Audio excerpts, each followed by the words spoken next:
Hey everyone, 10th standard के fresh बच्चों, आपका 10th का पढ़ाई आपने स्टार्ट कर दिया होगा। तो यहां पर देखो, साल की शुरुआत है, तो कुछ ऐसी बातें हैं जो आगे जाके कुछ गलतियां आप कर सकते हो। तो मैं नहीं चाहता आप वो मिस्टेक्स करें, तो पहले से कुछ कुछ बातें हैं, उनका हमें ध्यान रखना है। तो ध्यान से सुनिएगा, सारी बातें यहां पे बताऊंगा। वीडियो अच्छा लगेगा लाइक करना, शेयर करना, सब्सक्राइब करना चैनल को। So let's not make these 5 mistakes, ठीक है। एंड लाइक टारगेट रखते हैं 1000 लाइक्स का। Let us begin. सबसे पहली बात तो आपने अपनी नोट्स बनानी है, हैंड रिटन नोट्स, ठीक है। इसके ऊपर मैंने एक सेपरेट वीडियो भी बनाया था कि खुद के नोट्स कैसे बनाएं। नोट्स बहुत ज्यादा सुंदर रंगोली जैसे होने की जरूरत नहीं है। सिंपल नोट्स होंगे, लेक्चर देखते देखते आपने बनाए होंगे, and those are the best notes and your best friend for the entire year, ठीक है। तो जो बच्चे नोट नहीं बनाते, सिर्फ आप अगर एक्सरसाइज के क्वेश्चन लर्न करते हो तो आगे जाके रिवीजन में दिक्कत आती है, ठीक है। अब देखो, सबसे पहली गलती जो मोस्ट ऑफ द स्टूडेंट्स करेंगे, not making short notes from day one. जैसे जैसे आप लेक्चर देखते हो, सिर्फ लेक्चर देखो मत, it's a waste of time. सिर्फ देख लिया चला गया। वापस जब रिवीजन करना है, या तो टेक्स्ट बुक रीड करोगे या तो लेक्चर वापस देखोगे। जितनी बार लेक्चर वापस देखोगे उतना तुम्हारा दिमाग खराब होता है, आईक्यू कम होता है। लेक्चर बार बार नहीं देखना है, ज्यादा से ज्यादा जरूरत पड़ी तो 2 बार देखना, लेकिन खुद के नोट्स बना दोगे तो ये आपको साल भर रिवीजन करने में हेल्प करेंगे, ठीक है। और रिवीजन करने का भी सही तरीका क्या होता है वो आपको बताऊंगा वीडियो के अंदर। इतनी बात आपको समझ में आ गई। खुद के नोट्स बनाने अनिवार्य हैं, मोस्ट इंपॉर्टेंट थिंग रिवीजन के लिए, ठीक है। बार बार वीडियो देखते मत बैठना, वेस्ट ऑफ टाइम आपका हो जाएगा, ठीक है। दूसरी बात, सॉल्विंग पीवाईक्यूज टू लेट। कुछ बच्चे हैं जो पीवाईक्यू क्या होता है, previous year question papers, previous year questions, ठीक है। पीवाईक्यू मतलब प्रीवियस ईयर क्वेश्चन, जो पिछले 6-7 साल में आपके बोर्ड एग्जाम में क्वेश्चन पूछे गए हैं, वो सॉल्व करने क्यों जरूरी है? बिकॉज उसमें से बहुत सारे क्वेश्चंस रिपीट होते हैं, एंड रिपीट हो या ना हो, आपको एक आइडिया तो आ जाएगी कि किस प्रकार से आपके बोर्ड एग्जाम में क्वेश्चन पूछे जा सकते हैं, कितने क्वेश्चन एक्सरसाइज से आ सकते हैं, कितने क्वेश्चन एक्सरसाइज के बाहर से आ सकते हैं। तो ये सारी चीजें कब आपको पता चलेंगी? जब आप पीवाईक्यू सॉल्व करोगे। अब कितने पीवाईक्यू अवेलेबल है? आप जो सिलेबस अभी पढ़ रहे हो, ये सिलेबस आया था 2018 में, और उसका सबसे पहला पेपर देखो, 18 में सिलेबस आया तो पहला पेपर कब हुआ? 19 में हुआ। मार्च में होता है मेन पेपर, एंड बाद में जो बच्चे पास नहीं हो पाते उनके लिए जुलाई में भी पेपर होता है, रिपीट वालों का। तो 2019 का 2 पेपर आ गया, फिर मार्च 2020, जुलाई 2020 2 पेपर आ गए, फिर 2021 में कोविड था तो तभी एग्जाम हुई नहीं थी, लेकिन जो रिपीट बच्चे थे उनके लिए जुलाई 21 का पेपर अवेलेबल है। फिर मार्च 22, जुलाई 22, मार्च 23, जुलाई 23, मार्च 24, जुलाई 24, मार्च 25, जुलाई 25 और मार्च 26। तो टोटल कितने पेपर हो गए? 1 2 3 4 5 6 7 8 9 10 11 12 13 14। आपके पास प्रैक्टिस करने के लिए 14 पेपर अवेलेबल है। अब आपको लगेगा सर इतना सारा पेपर देखते बैठूंगा तो पागल हो जाऊंगा। आपको मैंने क्या किया है, चैप्टर वाइज अरेंज करके दिए। जिस बच्चे को नहीं मालूम ध्यान से सुन, चैप्टर वाइज क्वेश्चंस अरेंज करके दिया है। जैसे आपको यहां पे दिख रहा है, ग्रेविटेशन की बात करूं तो जुलाई 24 में क्या पूछा गया था, और उसके आगे का भी है, ये अपडेट हो गया है। यहां पे जुलाई 24 लिखा है ना, लेकिन इसके आगे और कौन से पेपर आ गए? मार्च 25 का पेपर आया, फिर जुलाई 25 का पेपर आया, फिर मार्च 26 का पेपर आया। तो वो सारी चीजें भी अपने पीडीएफ के अंदर अपडेट हो गई हैं, ठीक है। मार्च का 26 का, इस साल का 26 का, 2026 का पेपर अपडेट करना बाकी है, लेकिन वो अपडेट हो जाएगा। उसके अलावा बाकी सब कुछ अपडेटेड है, ठीक है। तो ये चैप्टर वाइज अरेंज किया हुआ है, जुलाई 24, मार्च 24, जुलाई 23, मार्च 22। तो ग्रेविटेशन से पिछले 14 पेपर में क्या क्या पूछा गया वो सब कुछ आपको मैंने अरेंज करके दिया हुआ है। तो जैसे ही कोई भी चैप्टर आप कंप्लीट करते हो, सुनो मेरी बात, जैसे ही आपका चैप्टर कंप्लीट होता है, ग्रेविटेशन आपने पढ़ लिया, ठीक है, चलो आपने ग्रेविटेशन का लेक्चर देखा, लेक्चर देखकर आपने चलो नोट्स भी बना लिए, बहुत अच्छे बच्चे हो आप, आपने नोट्स भी बनाए, मेरी बात आपने मानी, खुद के शॉर्ट नोट्स बना दिए रिवीजन करने के लिए, और आपने उसके एक्सरसाइज के क्वेश्चन भी कर लिए। उसके बाद क्या करोगे, पीवाईक्यू। तो आपको पूरे 14 पेपर एनालाइज करने की जरूरत नहीं है, आपको मैंने बना के दिया है, इसमें से ग्रेविटेशन के जो भी क्वेश्चंस है वो आपने एक बार गो थ्रू करने हैं। एंड सारे क्वेश्चन मैं आपको लिखकर सॉल्व करने नहीं बोल रहा हूं, ओरली सॉल्व करो। काफी सारे क्वेश्चन एक्सरसाइज से ही आए हुए हैं, तो आपने ऑलरेडी एक्सरसाइज किया है, तो आपका पीवाईक्यू में हर एक क्वेश्चन आपको लिखने की जरूरत नहीं है। कोई कोई ऐसे क्वेश्चन हो सकते हैं जो थोड़े अलग हो, तो उनको आप प्रिपेयर कर लेना। बाकी सारे क्वेश्चंस आपको पढ़ोगे तो पता चल जाएगा, मैं अपने एक्सपीरियंस से बता रहा हूं ना, पढ़ोगे तो आपको पता चलेगा। काफी सारे क्वेश्चन एक्सरसाइज में से आए हुए हैं एंड काफी सारे क्वेश्चन बार बार रिपीट भी होते हैं, ठीक है। और कुछ कुछ क्वेश्चन अगर आपको अलग लगते हैं, डिफिकल्ट लगते हैं, तो उनको आपने प्रिपेयर कर लेना है, ठीक है। तो ये आपकी स्ट्रैटेजी होनी चाहिए। तो ये चैप्टर वाइज पीवाईक्यू कहां मिलेंगे सर, आपको at the end of the video बता दूंगा। ये आपके लिए बहुत ही ज्यादा इफेक्टिव है, ठीक है। देखो ये आपकी स्ट्रैटेजी है, कोई और अलग स्ट्रैटेजी नहीं है। लेक्चर देखना है, नोट्स बनाने हैं, एक्सरसाइज करनी है और पीवाईक्यू सॉल्व करने हैं, डन। यही आपका हो जाता है रोड मैप बोलो या स्ट्रैटेजी बोलो या जो फलाना ढिमका जो नाम देना है, यही है। लेक्चर देखा, कंसेप्ट क्लियर किया, नोट्स बनाए, नोट्स से रिवाइज करते रहें, एक्सरसाइज के क्वेश्चन सॉल्व करें। इसके लिए आप कोई भी नवनीत ले लो, टारगेट ले लो, कोई प्रॉब्लम नहीं है, ठीक है। Majority students take Navneet, it is fine, no problem. Digest ले लिया आपने, और पीवाईक्यू दूंगा आपको मैं कैसे सॉल्व करने हैं। पीवाईक्यू कहां मिलेगा आपको, at the end of the video बता दूंगा। चलिए, रोड मैप क्लियर है, कहानी समझ में आई। जो भी बच्चे मुझसे और मेरी टीम से, यहाँ पे गैलेक्सी मैम भी है, शुभम सर भी है, मैं भी हूं, पर्सनली पढ़ना चाहते हैं, आरंभ 6.0 आपके लिए। यहां पे सबसे इंपॉर्टेंट बात, लिमिटेड स्टूडेंट्स, ठीक है। स्टूडेंट्स की क्वांटिटी कम होगी, individual attention, personal attention, mentorship, guidance, सब कुछ आपको देखने मिलेगा। आप मुझे पर्सनली कॉल करके अपना डाउट क्लियर कर सकते हो, मेरे किसी भी टीचर को कॉल करके अपना डाउट क्लियर कर सकते हो, चाहे वो गैलेक्सी मैम है, शुभम सर है, नीलिमा मैम है, कोमल मैम है, फरीन मैम है, या फिर शैलेश सर है, चंद्रशेखर सर, योगेश सर, किसी को भी टीचर को आप कॉल करके अपना डाउट क्लियर कर सकते हो। ये हम आपको दे रहे हैं आरंभ 6 के अंदर, ठीक है। जूम के ऊपर हमारे काफी सारे guidance, doubt clearing, guidance, mentorship, ये सारे हमारे सेशंस जूम पे होते हैं, जहां पे आप गैलेक्सी मैम को देख रहे हो, मुझे देख रहे हो, शुभम सर को देख रहे हो, ठीक है।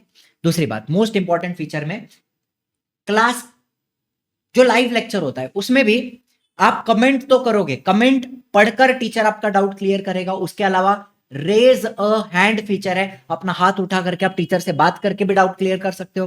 टेस्ट सीरीज में एमसीक्यूज, 4000 से ज्यादा एमसीक्यूज की क्वेश्चन बैंक है जो आपको प्रोवाइड की जाएगी। लेक्चर के अंदर भी एमसीक्यूज सॉल्व होंगे। सब्जेक्टिव टेस्ट आपको वीकली टेस्ट रहेगी, वीकली वो टेस्ट आप लिखोगे एंड वो आपको चेक करके भी मिलेगी, ठीक है। आपकी जो टेस्ट है वो आपको चेक करके भी मिलेगी, ठीक है। पर्सनल अटेंशन में आपको एक स्पेशल फोन नंबर दिया जाता है किसी भी टीचर को कॉल करने के लिए। आपको डाउट है, आपको गाइडेंस चाहिए, आपको पढ़ने में दिक्कत है, कोई भी प्रॉब्लम है, टीचर को कॉल करके भी आप अपना प्रॉब्लम सॉल्व कर सकते हैं। एक्सेस ऑफ अपकमिंग बैच, आगे जाके क्रैश कोर्स आएगा 10th स्टैंडर्ड का, वो आपको फ्री में मिलेगा, आपको अलग से लेने की जरूरत नहीं है। खजाना लास्ट बैच जो अपना हुआ आरंभ 5, उसके सारे lectures, recorded lectures, important questions, notes, सब कुछ आपको पहले से दे देंगे। पढ़ने में दिक्कत नहीं आएगी, आगे का पढ़ना है पढ़ सकते हो। एंड एग्जाम के पहले का लाइव रिवीजन जूम पे रहेगा, गाइडेंस सेशंस जूम पे रहेंगे, ठीक है। देखिए ये अपना लाइव लेक्चर है, जैसे मैं आपको पढ़ा रहा हूं, तो यहां पर ये आ जाता है चैट सेक्शन, जिसमें आप अपना कमेंट्स डालोगे, वो मैं पढ़ूंगा, डाउट क्लियर करूंगा। आप अपना हाथ उठा सकते हो, raise a hand feature use करके भी डाउट क्लियर कर सकते हो। 1-on-1 कॉल, IVR नंबर है, टीचर को डायरेक्टली कॉल करो। तो पहले 100 बच्चों के लिए कूपन है एक्स्ट्रा, इसमें आपका एक्स्ट्रा 1000 रुपीज ऑफ हो जाएगा, ठीक है। पहले 100 बच्चों के लिए ये कूपन एक्टिव है, लिमिटेड टाइम तक एक्टिव रहेगा, ठीक है। तो ये दोनों नंबर हैं अपने एजुकेशनल काउंसलर्स के। कोई भी इंक्वायरी करनी है बैच के रिगार्डिंग तो डायरेक्टली इनको आप पूछ सकते हैं, ठीक है। नाउ टेक्स्ट बुक बार बार पढ़ना, इसको अपन बोलते हैं पैसिव रीडिंग। ध्यान से सुनना, पैसिव रीडिंग सबसे गंदी आदत बच्चों की। आप एक ही पन्ने को पढ़ रहे हो लेकिन दिमाग तुम्हारा कहीं और चल रहा है। दिमाग में पता नहीं, यू आर फिजिकली प्रेजेंट लेकिन मेंटली एब्सेंट, दिमाग कहीं और है, आप एक ही पन्ने का एक ही पैराग्राफ का पहला लाइन 4 बार पढ़ा, 5 बार पढ़ा, दिमाग में नहीं जा रहा है, इसको बोलते हैं पैसिव रीडिंग। एंड इससे कोई फायदा नहीं होता है, बस टाइम वेस्ट होगा, आपका समय बर्बाद है, ठीक है, टाइम वेस्ट। तो ये टाइम वेस्ट आपको नहीं करते बैठना है, बार बार टेक्स्ट बुक को पढ़ते रहे पढ़ते रहे पढ़ते रहे, कोई फायदा नहीं है। इसका सॉल्यूशन होता है एक्टिव रिकॉल। एक्टिव रिकॉल, अब इसको कैसे इस्तेमाल करना है आपको बताऊंगा मैं, आगे यहां पे दिया है क्या, रुको आपको यहीं पे एक एग्जांपल दे देता हूं।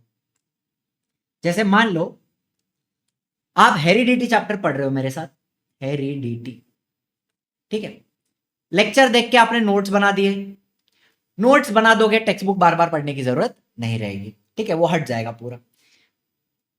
उसके बाद जब आप रिवाइज करोगे ना, नोट्स आपने पढ़ लिया, नोट्स में से आपने रिवाइज कर लिया, ठीक है ना, नोट्स को आपने रीड किया, रिवाइज किया, टेक्स्ट बुक बार बार पढ़ के टाइम वेस्ट मत करना, ठीक है। अब जब आप एक्टिव रिकॉल की बात करते हो, एक्टिव रिकॉल, तो आपको क्या करना है, ध्यान से सुनना। आपको लेना है सबसे पहले एक ब्लैंक पेज, ब्लैंक पेज, और उसके ऊपर मान लो ये अपना टॉपिक था ट्रांसक्रिप्शन, ट्रांसलेशन, ट्रांसलोकेशन। आपको उसके बारे में जो आपने नोट्स में पढ़ा, जो मैंने आपको लेक्चर में पढ़ाया, आपको जो कुछ भी याद आता है आपने सीधा सीधा लिखते जाना है, भले आप उसको शॉर्ट पॉइंट्स के फॉर्म में लिखो या एक फ्लो चार्ट के फॉर्म में लिखो। अच्छा मुझे बताओ, एक फ्लो चार्ट ही अगर मैं बना दूं, मुझे पता है डीएनए का जो फंक्शनल सेगमेंट होता है, फंक्शनल सेगमेंट मतलब डीएनए का ऐसा टुकड़ा जो एक्चुअली में काम करता है, उसको हम जीन बोलते हैं। अच्छा ठीक है, पॉइंट नंबर 1 हो गया। दूसरा, जीन के अंदर होता है जेनेटिक कोड, और वो जेनेटिक कोड क्या है, information, information to make protein, ठीक है। Number 3, as per the sequence of nucleotide in DNA, mRNA is made. This is transcription. तो जो जो आपको याद आ रहा है, जो आपने नोट्स में पढ़ा है, जो आपको याद आ रहा है, आपने लिखना है उसको अपने शब्दों में, ठीक है। इसको हम कहते हैं एक्टिव रिकॉल, तो कहते ही है, it is also called as Feynman technique. Feynman technique, Richard Feynman एक बहुत ही ज्यादा उम्दा साइंटिस्ट थे उनके जमाने के, ठीक है, रिचर्ड फाइनमैन। और उन्होंने बोला था जो भी आपको आता है ना एक टॉपिक के बारे में, आपने लिखते जाना है, जैसे भी लिखो। टेक्स्ट बुक का सेम टू सेम वर्ड हो जरूरी नहीं है, नोट्स का सेम टू सेम वर्ड हो जरूरी नहीं है, आपको जो समझ में आया वो आपने लिखना है अपने शब्दों में, ठीक है। फाइनमैन टेक्निक कही जाती है। इससे आपको समझ में आएगा कि आपको एक्चुअली में समझ में कितना आया और आपको याद कितना है, ठीक है। This is transcription. The mRNA strand is complementary to DNA strand used for transcription। जो जो मुझे याद है, जैसा जैसा याद है। पॉइंट नंबर 4, mRNA exits, अपने शब्दों में लिख रहा हूं, exits nucleus, enters cytoplasm। बस ये हो गया आपका ट्रांसक्रिप्शन। जो जो मेरे को समझ में आया, जो जो मैंने नोट्स में पढ़ा था वो मैंने यहाँ पे लिख दिया। Feynman technique, active recall. Active मतलब क्या, आप मेहनत करके अपने दिमाग पे जोर डालकर उस कंसेप्ट को याद करके लिख रहे हो। समझ में आई बात? ये जो जो बच्चे फॉलो करेंगे, मां कसम, सिर्फ 10th की बात नहीं है, 11वीं 12वीं एंड डिग्री हो गया, आपको आगे जो भी करना है, ये टेक्निक आपने अगर मास्टर कर ली ना, कोई आपको रोक नहीं सकता, कोई नहीं रोक सकता आपको। पागल हो जाओगे, एलीट बन जाओगे आप, समझ गए, कहां के कहां चले जाओगे। तो ये आपको करना है, बार बार टेक्स्ट बुक को एक ही पन्ना, एक ही पेज, एक ही पैराग्राफ, एक ही लाइन बार बार पढ़ रहे हो, दिमाग में नहीं जा रहा है, waste of time. Passive reading बिल्कुल मत करना, हमें करना है एक्टिव रिकॉल। फाइनमैन टेक्निक तो एक बात हो गई, इसके अलावा आपको मैं एक और चीज बताऊंगा, फ्लैश कार्ड्स। ये फ्लैश कार्ड्स कहां मिलेंगे, कैसे मिलेंगे, बहुत ही बढ़िया चीज है, फटाफट बता दूंगा, ठीक है। चलिए दूसरी बात, नॉट इनफ राइटिंग प्रैक्टिस। बच्चे लिखते नहीं है, सिर्फ रीड कर रहे हैं, रीड कर रहे हैं, लेकिन जैसे मैंने आपको फाइनमेंट टेक्निक बताई, एक्टिव रिकॉल बताया, आपको लिखकर भी प्रैक्टिस करना है। वो सिर्फ साइंस की बात नहीं है, साइंस में भी जो बड़े बड़े आंसर हैं, big answer, for example big answers, तो वो आपको लिखकर प्रैक्टिस करनी चाहिए। इसके अलावा डायग्राम्स आपको ड्रॉ करके प्रैक्टिस करने चाहिए। केमिकल रिएक्शंस, रीड करने की बात नहीं है, केमिकल रिएक्शन जब आप पढ़ोगे उसको भी आपको लिखना है। न्यूमेरिकल सिर्फ रीड करके जाओगे बेकार हो जाएगा, टाइम वेस्ट हो जाएगा, न्यूमेरिकल भी लिखना है। तो ये चीजें हैं जो लिख के प्रैक्टिस करनी है। इसके अलावा लैंग्वेज की बात करें तो लैंग्वेज में आ जाता है तुम्हारा ग्रामर, ग्रामर आ गया, राइटिंग स्किल आ गया। ये सारी चीजें आपको क्या करनी है, लिख कर प्रैक्टिस करनी है। बात समझ में आ गई? तो राइटिंग प्रैक्टिस शुरू से करते रहेंगे, बहुत अच्छा रहेगा आपका। चलिए एक एग्जांपल दे देता हूं। जैसे कोई क्रिकेटर है, विराट कोहली है फॉर एग्जांपल, और उनको खेलने जाना है, तो ऐसे ही तो नहीं जाएंगे, नेट प्रैक्टिस करके जाएंगे ना, या वीडियो गेम खेल के जाएंगे, उसमें क्रिकेट 2007 खेल रहे हैं और डायरेक्टली मैच में जाएंगे, ऐसा तो नहीं है। तो नेट प्रैक्टिस करके बाद में वो एक्चुअल मैच खेलेंगे, बराबर है, वार्म अप करके। तो उसी तरीके से आपको पेपर, ओरल एग्जाम नहीं है आपका, आपका रिटर्न एग्जाम है। तो जब तक आप लिखोगे नहीं, राइटिंग प्रैक्टिस नहीं करोगे, तो आप उस एग्जाम के लिए तैयार नहीं हो पाओगे। तो लिख लिख कर ही आपने ज्यादा प्रैक्टिस करनी है, ठीक है। चलिए दूसरी बात, रट्टा मारना सबसे बेकार चीज है। 9 तक आप कर रहे होगे, 8 तक आप कर रहे होगे, लेकिन इसके आगे 10वीं के आगे 11वीं 12वीं 13वीं 14वीं 15वीं 16वीं 17वीं रट्टा नहीं चलता। आपको चीजों को समझना है, समझ कर जाना है, समझना है, अंडरस्टैंडिंग कंसेप्ट, ठीक है। 10th में क्या होता है ना, बहुत सारे बच्चे हैं जो समझ जाते हैं, दे अंडरस्टैंड, लेकिन अपने शब्दों में लिख नहीं पाते बिकॉज उनकी लैंग्वेज वीक है। होता है ऐसा, मेरे साथ भी होता था, समझ में आ रहा है लेकिन एग्जाम में अपने शब्दों में सेंटेंस बनाकर मैं नहीं लिख पा रहा हूं बिकॉज मेरी लैंग्वेज उतनी अच्छी डेवलप नहीं है। वो आगे 11वीं 12वीं में धीरे धीरे लैंग्वेज डेवलप होती है, बाद में तो बस कंसेप्ट समझ गया, अपने शब्दों में पूरा आंसर लिख दूंगा, ये हो जाता है। आगे जाके 11वीं 12वीं डिग्री में आपको आ जाएगा। अभी आपको क्या करना है, समझ लेना है, लेकिन उसके बाद भी आपको थोड़ी सी लर्निंग करनी पड़ेगी, जब तक आपकी लैंग्वेज उतनी स्ट्रांग नहीं हो जाती कि आप अपने शब्दों में लिख पाओ। लेकिन बिना समझे अगर आप लर्न कर रहे हो तो फिर वो टाइम वेस्ट है, वो आपको लंबे समय तक याद नहीं रहेगा। आपको समझना है, एंड नहीं समझ रहे तो मैं हूं ना, मैं आपको सारी चीजें सिखा दूंगा। मेरे वीडियो देखो, यूट्यूब पे सब फ्री में पढ़ाया हुआ है, देखो वीडियो, समझो वीडियो को, नहीं समझ में आया तो कमेंट में डालो, वहां पे रिप्लाई कर दूंगा, लेकिन समझो और बाद में उसको आपको थोड़ा लर्न करना पड़ेगा। टेक्स्ट बुक की लैंग्वेज आपको एक, देखो एग्जाम में क्या होता है ना, एग्जाम में कुछ गिव रीजंस हैं या कुछ शॉर्ट नोट वगैरह आ जाती हैं जहां पे आपको टेक्स्ट बुक की लैंग्वेज लिखनी पड़ती है, तो उतना आपको लर्न करना पड़ेगा। बाकी काफी सारे एक्टिविटी क्वेश्चंस होते हैं, ऑब्जेक्टिव टाइप के क्वेश्चन होते हैं जहां पे आप अपने वर्ड्स में लिख सकते हो, ठीक है। तो सिर्फ इतना याद रखना कि गिव रीजंस हो गए, गिव रीजंस हो गए, शॉर्ट नोट्स हो गए, ये आपको टेक्स्ट बुक की लैंग्वेज में लिखने पड़ते हैं, ठीक है। और एक दो बड़े बड़े आंसर भी हैं, कुछ कुछ बड़े आंसर हैं जो आपको टेक्स्ट बुक की लैंग्वेज में लिखने पड़ते हैं। उसके अलावा एक्टिविटीज जो है, एक्टिविटीज ये आप अपने वर्ड्स में लिख सकते हो, अपने वर्ड्स, ठीक है। Last but not the least, मैंने आपको बताया कि चैप्टर वाइज पीवाईक्यू कहां मिलेंगे, आपको बता दूंगा। ये अपना इजी लर्निंग का एप्लीकेशन है, इसको आप डाउनलोड कर लो प्ले स्टोर से, और थोड़ा नीचे जाओगे ना रजिस्टर वगैरह करने के बाद, तो होम पेज पे आपको दिखेगा, एक तो फ्री मटेरियल दिख रहा है, बहुत सारी चीजें हैं ना यहाँ पे, फ्री मटेरियल दिख रहा है और फ्लैश कार्ड भी दिखेंगे। पहले आपको मैं फ्लैश कार्ड बता देता हूं, देख लो क्या है। फ्लैश कार्ड में गए, जैसे आप साइंस 2 में गए फॉर एग्जांपल, और हेरिडिटी का ही आपने प्रैक्टिस मोड ऑन किया, तो यहाँ पे छोटे छोटे क्वेश्चन आ जाएंगे। Who is the Pioneer of modern genetics, तो मॉडर्न जेनेटिक्स किसने डेवलप किया, हमारे ग्रेगोर योहान मेंडल। जोहान नहीं है वो, उसका प्रोनाउंसिएशन योहान होता है। DNA stores information about what, DNA के अंदर किस चीज की इंफॉर्मेशन छुपी हुई है, प्रोटीन बनाने की, ठीक है।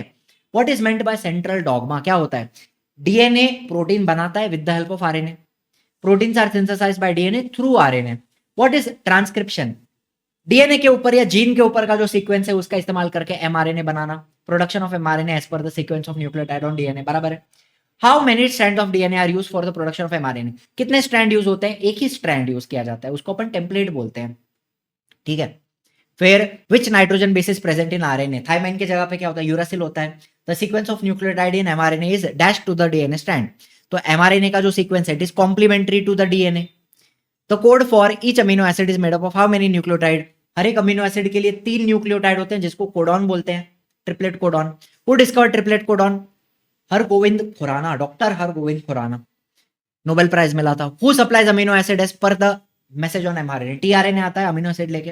What is complementary to the codon? अब मेरे को तो याद है, चलो मैंने तो पढ़ा हुआ है, मैं ही पढ़ाता हूं, मुझे पता है। आपने ऐसे छोटे छोटे क्वेश्चंस का आंसर याद करते करते पूरे चैप्टर का रिवीजन यहां पे आप कर सकते हो, ठीक है। पॉकेट में रहेगा आपके, फ्री फीचर है, कोई पेमेंट नहीं करनी है, सारे बच्चों के लिए, जो भी बच्चा देख रहा है, कोई बैच नहीं लेना है, सारे बच्चों के लिए फ्लैश कार्ड फ्री है। आइए फ्लैश कार्ड का इस्तेमाल कीजिए, पूरा चैप्टर आपका रिवाइज हो जाएगा इस तरीके से, छोटे छोटे छोटे क्वेश्चंस के फॉर्म में। समझ में आ गई मेरी बात? तो ये होते हैं आपके फ्लैश कार्ड।